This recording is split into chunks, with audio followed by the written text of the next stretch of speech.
আসসালামু আলাইকুম দর্শক, প্রবাসী অনুসন্ধানী সাংবাদিক ইলিয়াস হোসেনকে নিয়েই আজকে আমাদের এই ভিডিওর আলোচনা। ইলিয়াস হোসেন মূলত একজন কন্টেন্ট নির্মাতা এবং রাজনৈতিক বিশ্লেষক হিসেবেই পরিচিতি পান। বিশেষ করে ইউটিউব এবং ফেসবুকের মাধ্যমে বাংলাদেশের রাজনীতি, বাংলাদেশের নিরাপত্তা বাহিনী এবং কর্মকাণ্ডের সমালোচনা ভিত্তিক ভিডিও বানাতে থাকেন। দর্শক, তার ভিডিওগুলোর একটা বিশেষ বৈশিষ্ট্য আছে, সেটা হলো তার উপস্থাপনে একটা নাটকীয় ভঙ্গি আছে।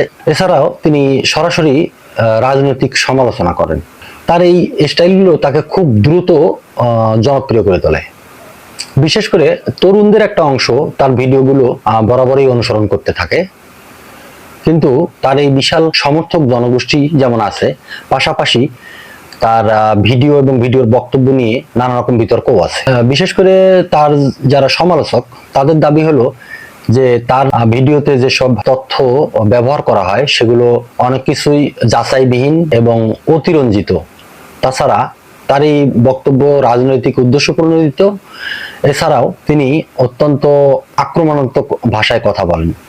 অন্যদিকে তার যে সমর্থক গোষ্ঠী আছে, তাদের দাবি হলো যে মূলধারার মিডিয়াগুলো অনেক গুরুত্বপূর্ণ এবং দেশের নিরাপত্তার সাথে জড়িত অনেক গুরুত্বপূর্ণ বিষয় যেগুলো তুলে আনার সাহস করে না অথবা এড়িয়ে যায়।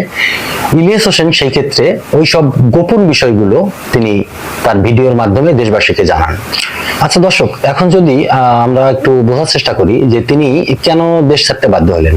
সাংবাদিক ইলিয়াস হোসেনের দেশত্যাগের যে ঘটনাটি, এটি বাংলাদেশের অনলাইন রাজনীতিতে একটি উল্লেখযোগ্য ঘটনা এবং অন্যতম আলোচিত ঘটনাও বলা যায়। তবে তার নিজের যে দাবি সেটি এরকম, তিনি মনে করেন যে দেশে থাকতে তার বিরুদ্ধে নানা রকম সরকারি গোয়েন্দা সংস্থার নজরদারি, চাপ এবং নিরাপত্তা ঝুঁকি তৈরি হয়েছিল, যে কারণেই তিনি বাধ্য হয়ে দেশ ত্যাগ করেন। সরকার বিরোধী কন্টেন্ট এবং দেশের রাজনৈতিক গুরুত্বপূর্ণ বিষয় নিয়ে আলোচনার কারণেই তিনি দেশ ছাড়তে বাধ্য হন বলে তার অনুসারীরা দাবি করে থাকেন। যদিও এই বিষয়ে সরকারের পক্ষ থেকে আনুষ্ঠানিক কোনো বক্তব্য পাওয়া যায়নি এবং ইলিয়াস হোসেনের দেশ ত্যাগের যে সময়, সেটি নিয়েও একটা ধোঁয়াশা আছে। তিনি আসলেই কোন সময় দেশ ত্যাগ করেছেন সেটি স্পষ্টভাবে জানা যায় না।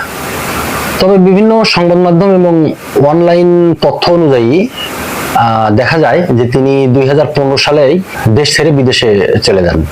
এরপর থেকেই তিনি বিদেশে অবস্থান করে দীর্ঘদিন ধরেই বাংলাদেশের রাজনীতি নিয়ে নানা রকম কন্টেন্ট তৈরি করে আসছেন।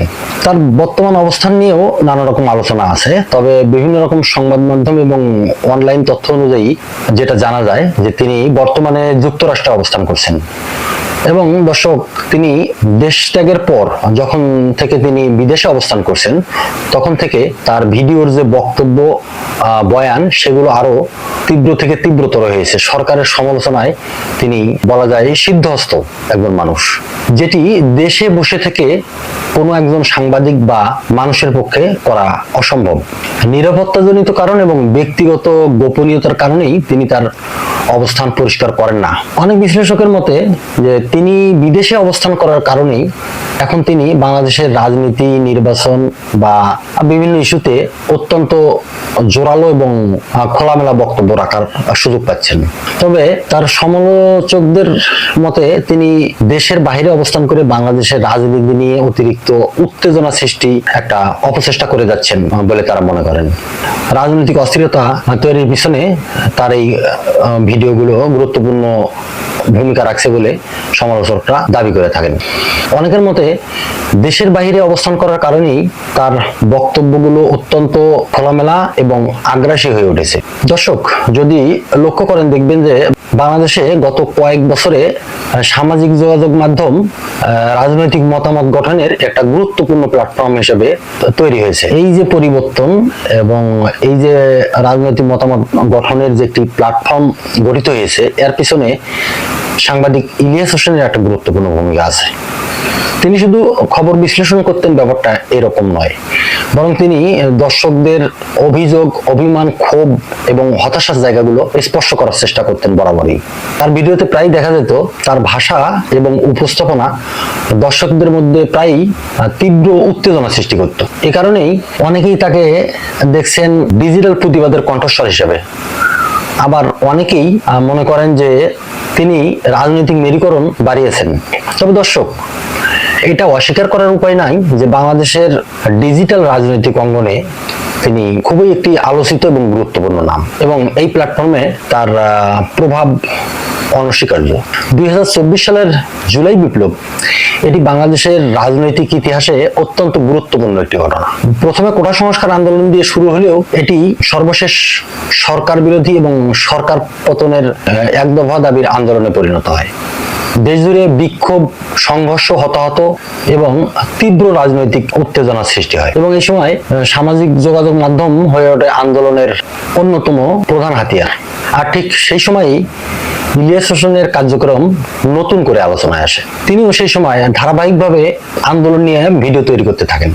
সরকারের সমালোচনা, আন্দোলনের সমর্থন এবং রাজনৈতিক বিশ্লেষণের মাধ্যমে তিনি তার অনুসারীদের মধ্যে ব্যাপক আলোড়ন তৈরি করেন। তার সমর্থকদের দাবি, তিনি আন্তর্জাতিক ক্ষেত্রে বাংলাদেশের যে আন্দোলন, বিশেষ করে 24 জুলাই আন্দোলন, সেই আন্দোলনের গুরুত্ব আন্তর্জাতিক বিভিন্ন প্ল্যাটফর্মে তুলে ধরতে খুবই গুরুত্বপূর্ণ ভূমিকা রাখেন। এবং অনেকের দাবি যে তার ভিডিওর বক্তব্যগুলোর মাধ্যমে বাংলাদেশের আন্দোলন নিয়ে মানুষের মধ্যে ব্যাপক আগ্রহ এবং উত্তেজনা তৈরি হয়। তবে দর্শক, সমালোচকদের দাবি ভিন্ন। তাদের মতে তার কিছু বক্তব্য অতিরঞ্জিত, আবেগ নির্ভর, যা পরিস্থিতিকে আরো জটিল করে তুলেছিল। এমনকি তার সামাজিক যোগাযোগ মাধ্যমের যে পেজ, সেগুলো সরিয়ে দেওয়া নিয়েও নানান রকম বিতর্ক তৈরি হয়েছে। দর্শক, সবচেয়ে বড় যে প্রশ্নটি, সেটি হলো যে সাংবাদিক ইলিয়াস হোসেনকে আসলে কিভাবে দেখা উচিত? তিনি কি আসলে সত্যিকার অর্থেই একজন অনুসন্ধানী সাংবাদিক, নাকি তার এইসব কর্মকাণ্ড কেবলই প্রোপাগান্ডা, অথবা তার এই কর্মকাণ্ডের পিছনে কোনো রাজনৈতিক উদ্দেশ্য আছে কিনা সেটিও বিবেচনায় নেওয়া উচিত? নাকি তিনি কেবলই একজন কন্টেন্ট নির্মাতা, যিনি বিতর্ক তৈরির মাধ্যমে জনপ্রিয়তা অর্জন করেছেন? এই প্রশ্নের উত্তর বোধহয় ব্যক্তিভেদে ভিন্ন হবে। তবে দর্শক, একটা কথা খুবই স্পষ্ট যে বাংলাদেশের ডিজিটাল রাজনৈতিক অঙ্গনে তার যে প্রভাব, এটিকে অস্বীকার করার কোনো উপায় নেই। শেষ কথায় আমি এটা বলতে চাই যে সাংবাদিক ইলিয়াস হোসেনকে নিয়ে বিতর্ক হয়তো ভবিষ্যতেও চলবে, কিন্তু তার উত্থান এটা নিঃসন্দেহে একটা বিষয়, এবং এটি একটা বিষয় স্পষ্ট করেছে যে বর্তমান সময়ে সামাজিক যোগাযোগ মাধ্যম কেবলই একটা বিনোদনের জায়গা নয়, বরং এটি রাজনৈতিক মতামত গঠন, আন্দোলন সংগঠিত করা এবং জনমত প্রভাবিত করার একটি অত্যন্ত শক্তিশালী মাধ্যম। আর এই ডিজিটাল যুগেই ইলিয়াস হোসেনের মতো অনলাইন অ্যাক্টিভিস্টরা হয়ে উঠেছেন অত্যন্ত প্রভাবশালী এবং আলোচিত ব্যক্তিত্ব। দর্শক, আপনার কাছে প্রশ্ন, আপনি কি মনে করেন যে সাংবাদিক ইলিয়াস হোসেন সত্য প্রকাশের চেষ্টা করছেন, নাকি তিনি বিতর্ক এবং রাজনৈতিক উত্তেজনাকেই বেশি উস্কে দিচ্ছেন? উত্তর আপনার হাতে। মতামত আপনার কমেন্টে বলে যান। লাইক দিন, শেয়ার করুন এবং আমার চ্যানেলটি সাবস্ক্রাইব করতে ভুলবেন না।